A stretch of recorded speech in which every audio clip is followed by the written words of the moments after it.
Missile man of India খ্যাত এবং ভারতের প্রাক্তন রাষ্ট্রপতি doctor APJ Abdul Kalam sir যখন রাষ্ট্রপতি ছিলেন, রাষ্ট্রপতি হওয়ার পর রায়সিনা হিল এবং রাষ্ট্রপতি ভবনে বসবাস করেছিলেন।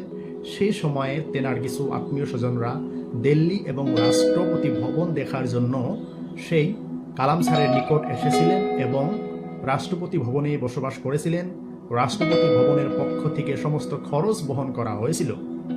সেই আত্মীয় স্বজনরা বাড়িতে যাওয়ার পর ডক্টর এপিজে আব্দুল কালাম স্যারে রাষ্ট্রপতি ভবনের সচিবকে ডেকে বলেছিলেন এবং তিনার আত্মীয় স্বজনরা সেখানে থাকা, খাওয়া এবং ভ্রমণের বাবদ কত টাকা খরচ হয়েছিল সেই বিলগুলো চেয়েছিলেন এবং সচিবে বলেছিলেন, স্যার, ইতিমধ্যে সরকারের পক্ষ থেকে বিলগুলো পরিশোধ করা হয়েছে। এবং তখন কালাম স্যার বলছিল যে না, সরকারের পক্ষ থেকে সেটা দেওয়া যাবে না।